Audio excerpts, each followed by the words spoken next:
Try Jesus. Try Jesus. Try Jesus. Try Jesus. He's the way. Try Jesus. The truth, the life. Try Jesus. Merry Christmas, everyone. Pastor Crespo here, your favorite elf on a shelf, with our Christmas episode. I'm here with I'm here with my one of my colleagues here, Pastor Claudio Gomez, and we're going to celebrate the Christmas episode together. We're both wearing hats. I'm going to ask you at some point, comment which hat is the coolest. I mean, I look like I look better in this picture. The last episode I did with this hat, Pastor Claudio, I look like an elf on a shelf. Mercy. Welcome to the podcast. Well, thank you. Thank you, Pastor Crespo. I don't know if I should call you Pastor Crespo or just Pastor Santa, but Yeah. you are definitely dressed up for the occasion. And thank you for having me. It's a pleasure to be here and share this moment with That's you. right. Well, for those of you, is this your first time on this podcast? Yes, it is. I know you do podcasts, but this is your first time here. Yeah. Pastor Claudio Gomez is not only a colleague and friend of mine, but he's also the pastor of the Union Springs Seventh-day Adventist Church. And so, you're local. You're in Yep. the area. Auburn is kind of like a stone's throw away That's right. from your Union Springs, and so just welcome to the podcast. Well, thank you. Thank you again for having me. Appreciate it. Blessings to all of you. And again, for this opportunity, as we celebrate and consider Christmas and all the festivities and celebrations that we do around this time, I think it's just a special occasion. Some people say that Christmas is the most wonderful time of the year, and um, I love it. I love it. believe there's different reasons why people say that. Yeah. And I have one particular personal reason why I was born, and actually a few days after Christmas, on December 28th. Is that right? So yeah, I don't know how I forgot that. well, that's okay. You still have time for giving some gifts and Yeah, but presents. that that's gotta be tough. So did your parents only give you like one gift, or Um, did you get Christmas and birthday? I usually get one. Yeah. So what I did, speaking about Christmas, is I actually got married on Christmas on December 25th. So Oh. you put all that together. It's kind of a way to save a little bit. So I don't think my wife will agree with me, but Yeah. you get one day, you get different things. You get it Oh, one. really? You pack everything in one day. Yeah. Yeah. So yeah. Well, some people would call that being smart. Others would call it being cheap. Yeah, here's the funny story. I remember that I just said yes to my wife Yeah. to everything that she asked. So I didn't pay attention that was Christmas. I just say yes. So almost 20 years later, was here we are. Wow. Here we are. So on Christmas Day, we actually got married. So for me, That's I something. do have personal, Yeah, things to say about why Christmas is definitely the most wonderful time of the year. You know what? It's funny. We've known each other for a long time. For whatever reason, it didn't register. So happy anniversary Well, and thank happy you. birthday. Thank you. And to Mrs. Gomez, happy anniversary. And you demand that you demand Christmas and your anniversary are separate. If he wants Christmas and his birthday to be separate, you deserve. Yeah. All right. Well, listen, welcome to the podcast. So today, for those of you that are watching, I want to welcome you as well. And before I forget, let me say this: like, share, subscribe, comment. We have our website, tryjesusauburn.com. We have the email, tryjesusauburn@gmail.com. We are, as always, trying to build a community of people who are looking to understand the Bible better and looking to know Jesus better. That's what this is all about. And of course, our efforts are focused in the Auburn area because this is where we live. This is where we this is our neck of the woods, so to speak. Pastor Claudio, I wanted to do a Christmas theme, and so the last episode and this episode were Christmas oriented, and it's interesting. We were just talking before we started Mhm. going on the air about different groups, different people, how they celebrate Yeah, Christmas. yeah. So I do have some Christmas questions to get to, but Sure. before we do that, let me, I don't know if people in this area not everybody celebrates Christmas the same way or puts the same emphasis. That's right. That's right. So like for when I was growing up, we celebrated Christmas, and some people wait till Christmas morning or Mm, Christmas midnight, Christmas Eve before yeah. doing the gift thing. My mama was always midnight Christmas Eve, Yeah. but I don't know that a lot of people here in the U.S. celebrate, like for example, the Day of the Kings. That's right. Maybe you don't Which know is what the Day of the King January is. 5th? Is At least, if I remember, yeah, yeah. January 5th, and Yeah. so that's the traditional day that the wise men came looking for Jesus 2 years after he was Mhm. born, but it was on the 5th of January. At least that's the traditional Yeah. day. I don't know Yeah. that it's true, Yeah. but I loved it because that was just another day to celebrate. Um, so what? Is that something Yeah, you guys do? it's interesting, right? Because again, different places, different cultures, different group of people, they do different things. In a lot of cultures, what they do is on December 24th. It's actually, of course, the night before Christmas, right? And it start actually on the 24th. Then you have the 25th, which is actually the Christmas day. But then you go to the end of the year. So all this is part of this full, celebration. So it's almost Uh-huh. like a week. It feels like a whole month, actually, Yeah, yeah. if you ask me. So you have the 24th, you have the 25th, and then you have, of course, the end of the year celebration, which is a different type of environment and Mhm. activities as well. So let me just give you a few examples. Like when you consider what they do in Colombia, let me just say Mhm. Colombia as an example. For the end of the year, of course, they celebrate with a lot of food, for Christmas. But for the end of the year, what they do is a lot of people, they have this tradition that they get suitcases, empty suitcases. They have those suitcases and they just go around the house with those empty suitcases because that is a way for them saying, I want this new year to be full of travel, adventure, and money. So they go around with Really? the suitcases, empty suitcases, just go around that. Very interesting, I right? didn't know that. Yes, that's That's Colombia? Colombia. Okay, Colombia. okay. So in other places, just again, Christmas, end of the year, they get 12 grapes. That is for December 31st, right? Just before the new year begins. Mhm. So they get 12 grapes, and this is actually they do in Spain, and other Caribbean countries as well. So they picked 12 grapes, which is one grape for every month of the Yeah, year. yeah, yeah. So they use that as a way of they want to be healthy, they want to have food, they want to have money, they want to travel. So it's 12 grapes for each of the month, So right? so like a grapes, like Yeah, the grapes, drips, they just yeah, really? different type of Okay. grapes. And in Brazil, for example, Uh-huh. the Your the, favorite country. it is actually I love Brazil, and the people, the culture is amazing. One of the things that they do, especially the last day of the year, is they go to this, especially in the part of called Rio de Janeiro in Brazil. They go to this place, Copacabana, and they'll wear white clothing and they expect the new year with that, you know, like that, wearing those white clothes. Is the idea is for them to be in health, is Mhm, the for mhm. them also to rebuke the bad spirits. They want to Whoa. start the new year by, it's a signs of purity and signs of being clean. It's just very interesting, these Wow. traditions around the world.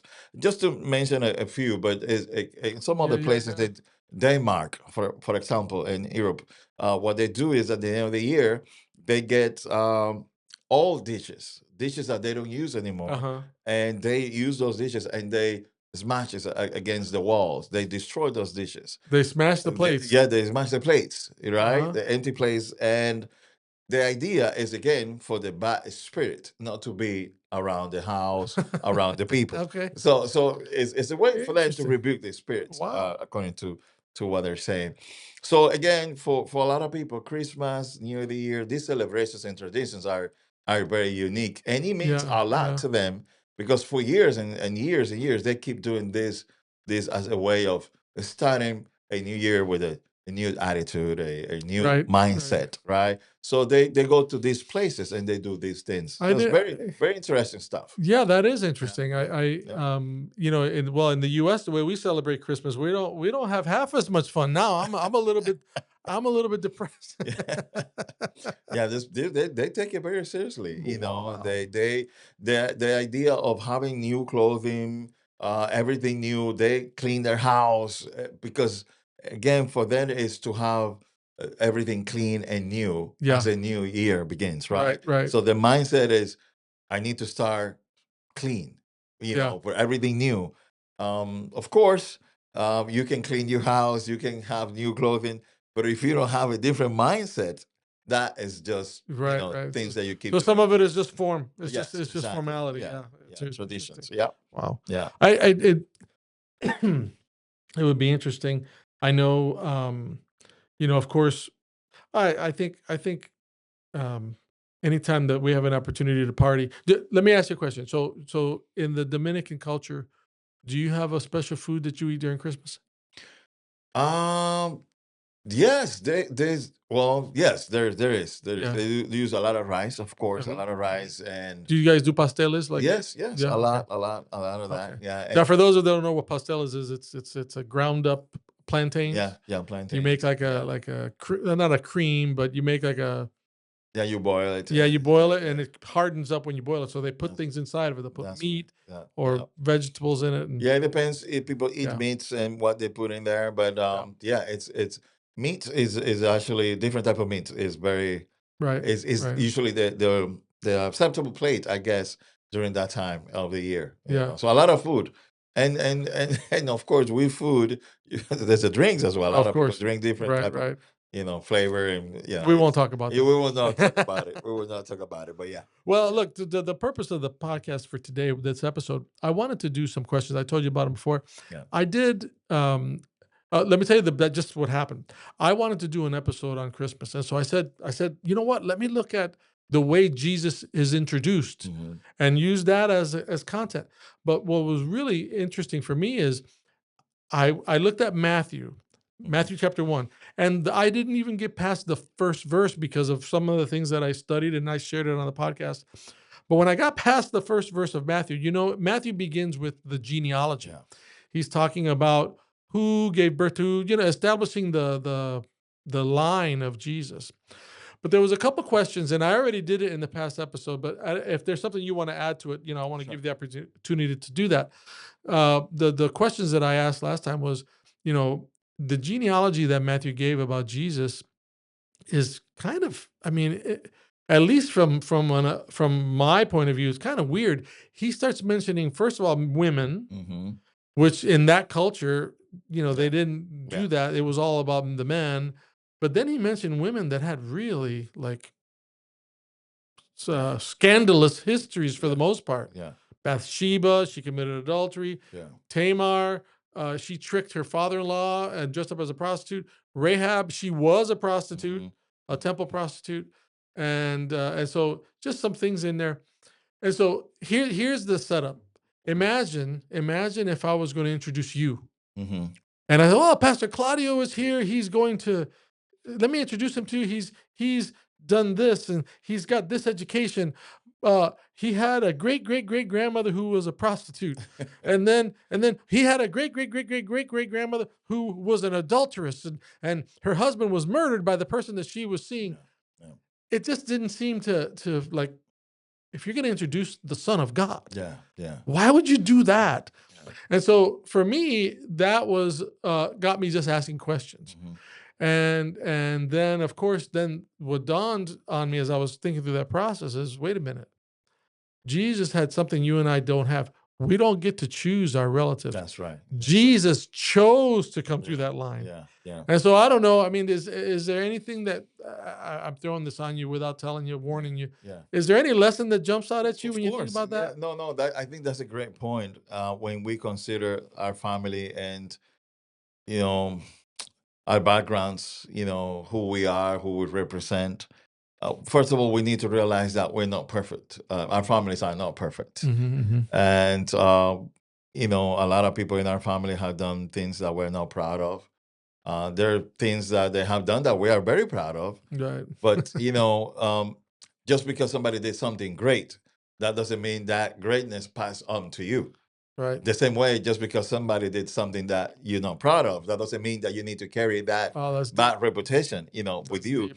So our families are not perfect. And if maybe I'm speaking to somebody who feels like, well, my family has done terrible stuff in the past. Well, you cannot let that situation define who you are today. The things from the past are over. I think we do have an opportunity every day to do something different, regardless of the families that we are. Family dynamics are different, Yeah. are Yeah. not perfect, but we can make a decision to do things in a Right. different way. Right. And I know people say, well, they have their children now, right? And usually what they say is, well, this is what I learned from my dad. I had to do the same thing with Right. with Right. my sons or my daughters. Well, the good things, yeah, you can apply, but just the things that were not so good, you don't need to apply. So Right. Right. you can just pick and choose what really will work and will Yeah. help in Yeah. that regard.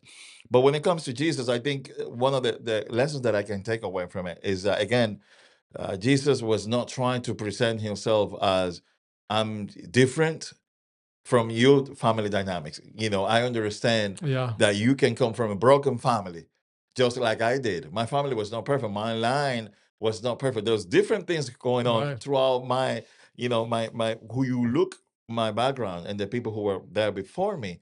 They were not perfect, but I decided to be somebody, some difference, to do Right. something in a different way. So I think that's one of the things that I would like to take from that experience, and these people being highlighted, Yeah. but Yeah. they're so good and they're not so good. But Jesus came from that. Yeah. And Yeah. it also reminds me of what the Bible says.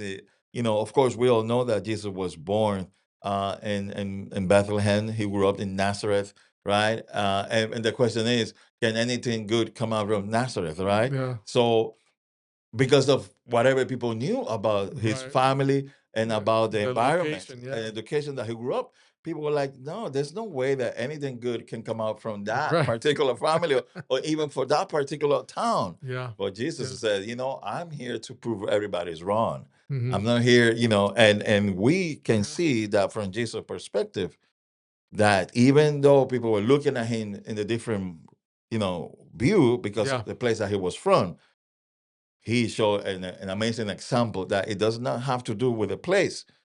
It's have Right. to do Right. everything with the connection that you have with a person. Yeah. So just things that I'm thinking about those things as Right. relate to Jesus. Right. Family and places cannot define who you are. Your No. true identity is in Jesus, and you trust in Right. Him, and you Wow. believe in God. That's You know? deep. That's deep. I for me, I think the what jumped out at me, I like the way you put it.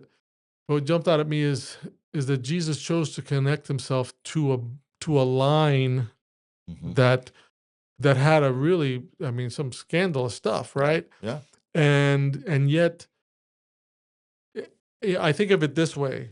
It's for example, you would never have been born if your father had not met your mother. That's right. You get That's what I'm right. saying? Yeah. So so the inference, the lesson is like that had to happen for this to happen. Hmm. But sometimes that thing is a negative thing. But even in the negative things, God still can do great things. Yes. So Yes. great things can come from the most Yeah. the biggest tragedies. And that's one of the lessons that I kind of Yeah. walked away Yeah. from when I was looking at that lesson. And so so anyways, this episode is kind of like a part 2. Yeah. Yeah. Just a couple questions, and maybe those 2 questions are actually related. I don't know. But actually, before I get to that question, I have another question. Sure. I know why I'm wearing this hat, but why are you wearing that hat? Shouldn't it be like a Dodgers hat or something? Well, yeah, I know they Didn't won. they win They, the they won. They won the World Series. I get it, and they actually did it back to back. There's not a lot of team who can talk about that, but they did Yeah, it. yeah, But this is my favorite team. The Atlanta Braves. I know. I often wear Yankees hats and Mets, but yeah, yeah. I'm trying. I need to be honest. And of course, we're celebrating. You wearing your hat. I didn't have one like that, so this is the closest This is the closest this is thing the you closest had. that I have. So, at least we're wearing something. There you go. Okay, okay. I was just curious. Yeah, yeah. I like I said, I look No, I look more like Santa Claus now, but I look like an elf on a shelf the last time, so I don't know what happened there. But anyway, it's the lighting. I guess. All right, so let's get to this. So here's the thing for me. What I'd like to do is set this up as, um, I know you are too. I'm a Bible student. Mhm. I'm not going to walk around telling people that I'm a theologian. I'm not a theologian, but I am a student of the Bible. Yeah. I know that you are as well, student of Scripture. I like to read and then ask questions because even if I don't find the answer, just that whole experience, I walk away with Yeah. something. Yeah. And so when I think of the Christmas story, when I think of Jesus, this is this is what this time is all about. We read about Jesus coming as a baby. Yeah. But then when I start reading the Bible and I say, well, Jesus died for the sins of mankind. He was 33, Mhm. 33 plus years old. He didn't have to come as a baby No.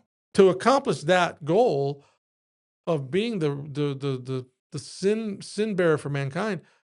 Um, I'm just curious. Then, if that's not the case, and so I'm putting this out there, if he didn't have to come as a baby to die for mankind on Calvary, then why did he come as a baby? Yeah. So I'm just curious. What's your take on that? Why in your mind do you think? And is there any benefit or any lesson? Sure. Sure. I believe everything that Jesus did it with intention, and he led by example. So when he came as a baby, he was trying to let us know that the only way that he can really relate to us is by being like us. He could have come as any different form with power already as an adult, as a king, but he came as an innocent, fragile baby. Why would Jesus do something like that? And I believe the intention is, to give us the true example of being humble, uh, to understand that it is possible to have an entire life walking with God, depending on Him, understanding the source of strength and wisdom actually comes from God. And I believe that is the example, Mm, to walk with us, to be like us. He needed to experience what it is to be a human in yeah, the different stages in his life, right? As we grew up as babies, somebody need to take care of us, so Jesus went through that.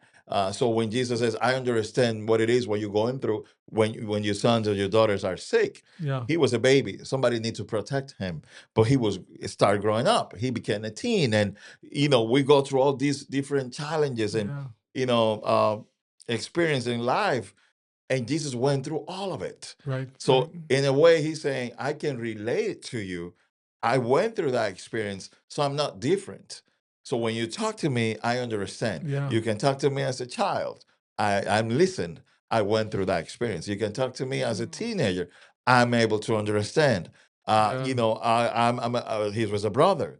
You know what I'm saying? He was a son. He worked. All these different aspects of yeah, Jesus' yeah. lives are in a way to say, I understand. And Right. and to be clear and to Mm, be honest, a baby who grew up in a different environment, a tough environment, he learned how to work and work really hard. So Jesus knew there was not privilege about him, being the Messiah. He needed to work, and he worked hard. yeah, So I believe the idea of Jesus coming as a baby, it was for us to understand yeah. that he's giving us the real and true example what it is to be in this world, Wow. without all Yeah, this yeah. divine privilege. I like the word you use, relate. Yeah. That he. The reason is this.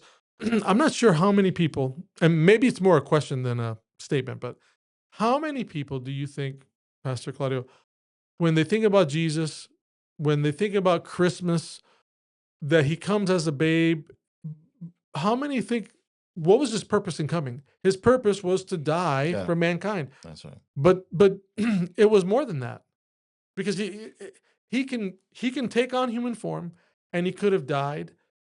There are some people who would disagree with us and no, he had to come as a baby. Why?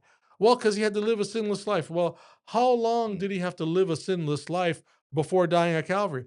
I mean, yeah, we're both beyond 33 years of age. that's right. So we have lived longer than Jesus did. Mm-hmm. I could say, well, Jesus only lived 33 years. He wasn't tempted as long as I've been. Yeah. So the time here is not a factor.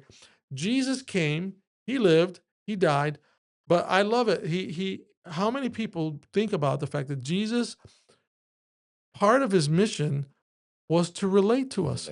Yeah. I didn't think of it the way you just put it. So when you're a little child, when you're a kid, and you have a problem, Jesus probably was dealing with some of those same issues. That's right. When you're a teenager and you're dealing with those problems, he dealt with the same issues. And then you grow up, you become older. At every stage going into adulthood, Jesus can understand. As a matter of fact, there's a text here I want to show you. This is I gotta find it here. Yeah. So this is you can't see it, but it's on the screen for those watching the podcast. Hebrews 4:15.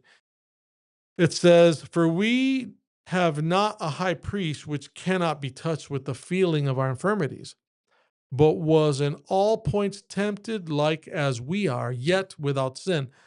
Let us therefore come boldly unto the throne of grace, that we may find help, that we may obtain mercy, find grace to help in time of need." I think about the I think about what Jesus came to do. Mm-hmm.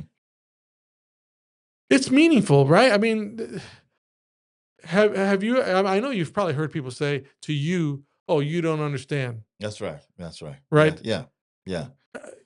And of we all have different experiences in life, and some people feel like you won't be able to understand what I'm saying because you never been there.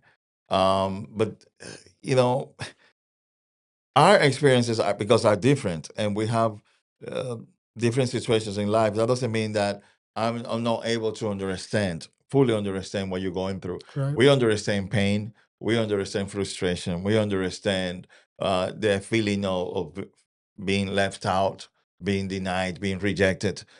So in the sense, we understand the same thing because we have gone through some different experience.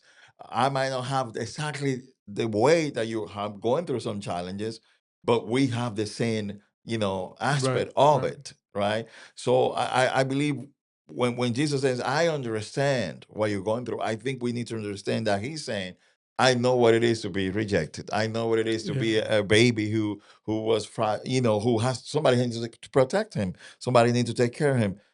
And also, by Jesus being a baby, growing up, it was another aspect of obedience.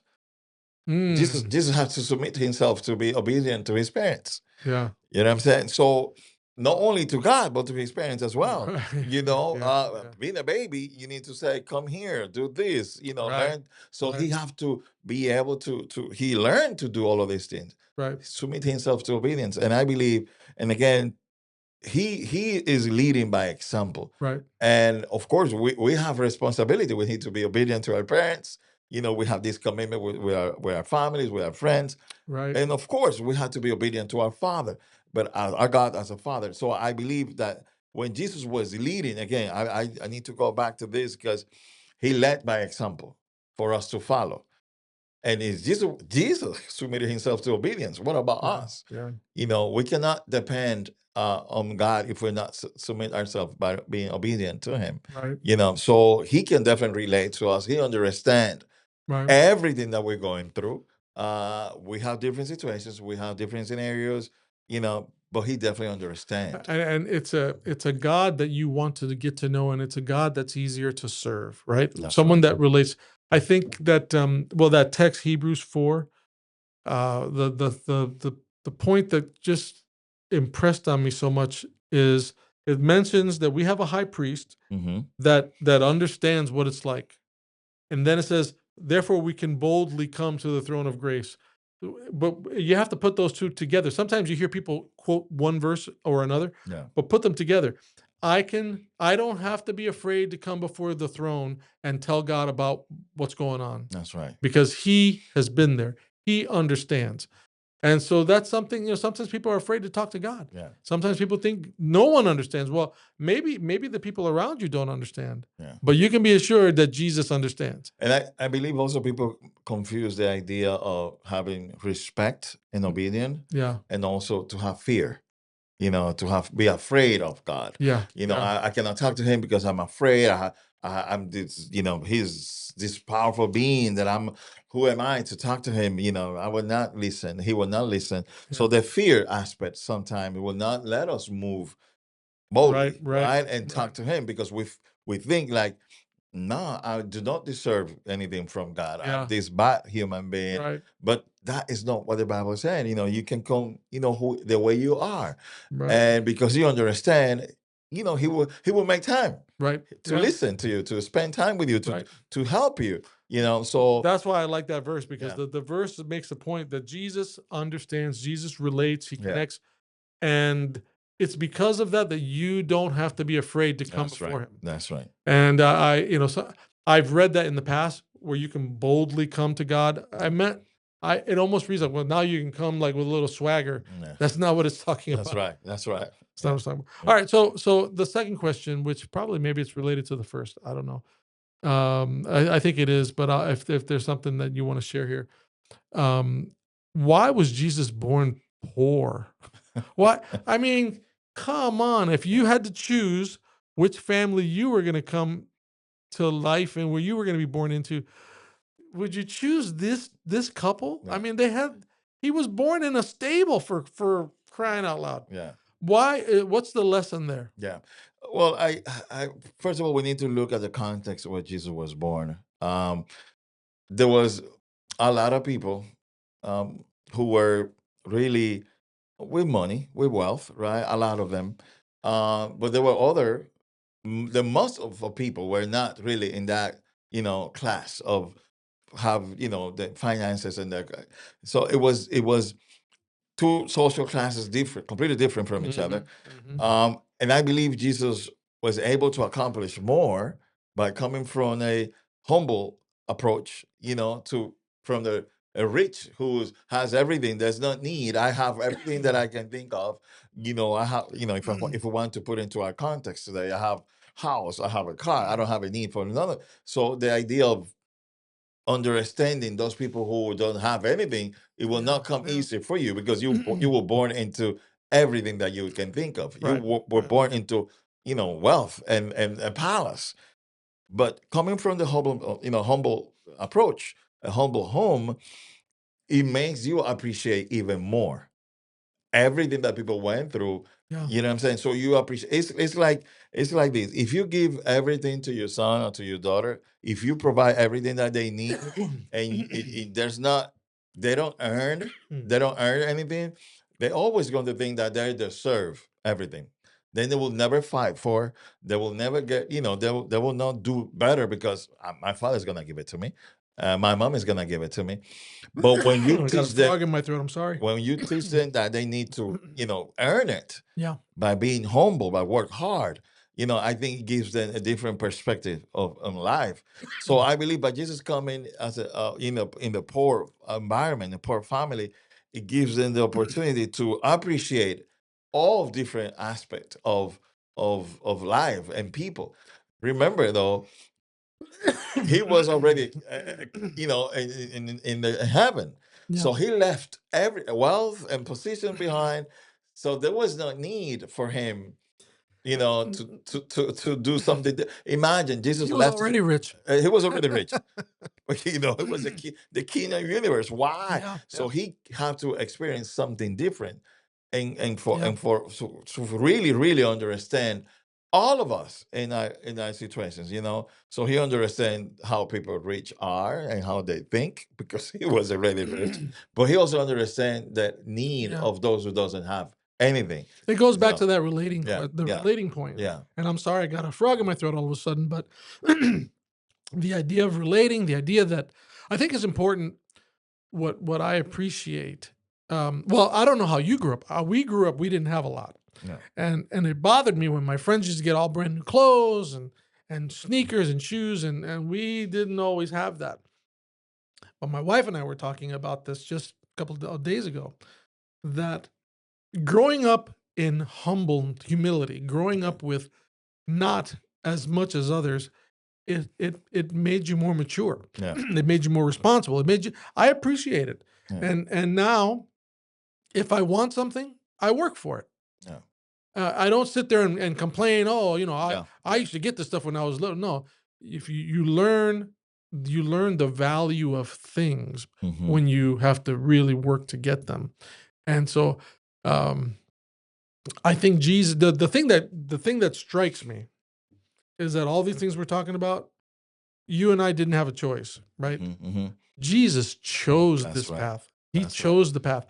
And so I look at Christmas. I look at Christmas and I think about baby Jesus, and we like to celebrate, share appreciation, give gifts to our children and stuff, because we just do it. But Christmas is a great opportunity for someone to think about Jesus, That's right. to think about what he did and what he chose to be a part of, Mhm. because there's all sorts of lessons in there. That's Right? right. That's right. Yeah, and usually this idea of Christmas, it again is a beautiful time. Some people say that it is the most wonderful time of the year. There's a song. Yeah, it is a song, and they give gifts and presents and just beautiful, beautiful things that goes around, gatherings, family coming together. But I really think that the best thing that could ever happen to all of us as humans is the gift of salvation that came through Jesus, right? So, as we consider this time of the year, consider Jesus, right? Consider what He's able and willing to give, free salvation, by just being obedient to Him, trying to connect with Him. He has been always trying to connect with us, and I believe that is the best thing that we can have. Somebody who's willing to spend time with us. I really believe that the best the best thing that somebody can offer to a person is their time, because once you waste your time, you're not gonna come, you are not going to get that time back. Right. So Right. how we spend the time, with doing the things that we like to do is important. It matters. So I really would like to suggest that as we consider this time of the year, that we really spend time getting to know Jesus, get That's to know right. Him a little bit better, asking questions. Yes, we can ask questions to our God who understands who we are, and you know, again, it is the most wonderful time of the year. That's right. But the most wonderful time of the year is not just because it's Christmas, but it is the most wonderful time of the year because we do have an opportunity every day to connect with Jesus. That's So right. every time that we connect with Him, every time that we decided that we want to follow Him, that day, that time, it is the most wonderful time of the year. So today, we're not in Christmas yet, but today could be the most wonderful time of the year for your life because you have said yes to Jesus. So say yes to Jesus. Trying to get to know Him. And guess what? We're here. We're here. Pastor Miguel is here. If you With have a frog in my questions, throat. yeah. If you have some questions, anything you would like to know more about God, about what we are talking about today, reach out to us. Send a text, an email, comment, Try Jesus and Auburn. try Jesus Albert. Gmail.com. And I actually is actually fitting this title, this theme that we have, try Jesus, because really the best thing that we can do as humans is to try Jesus, try to get to know Him, and you will never repent of that decision. You are timely. The way you wrap this up, you're timely to be here. Look, my voice just all of a sudden has decided it doesn't want to work. Maybe it's because of the hat or something. I don't know. I think maybe something's in my throat. Maybe it could be the hat. So it's too late. We're almost near the end of the episode. Pastor Claudio, I really appreciate you. Thank you for coming. Thank you for And having we me. want to wish you all a Merry Christmas. Yes, yes. We hope you enjoy it. And truly, I can't say it any better than what Pastor Claudio said it. Take time. Think about Jesus. Think about what He did. Think about what He chose. That's right. Yeah, And why would He do that? Well, because you're worth it. that's right. You have value. So I just want to say Merry Christmas. Merry Christmas to you, Pastor Merry Claudio. Christmas. Yeah. And you don't have to wrap my present. You can just give it to me. It's okay. I'll save you the trouble. Maybe I give you another hat or a peel for the. No, yeah, something, some water after the program. Thanks a lot. Thank you for having me. God bless you all. We'll see you next time. Hey, before you go, I want to invite you to become a digital missionary. You can do that by taking the link for this podcast and emailing it to a friend, or taking the link to this podcast and posting it on your own social media feeds. In doing that, you'll be sharing the good news with your community and your world, and they'll thank you for it. Auburn, lift your voice and see.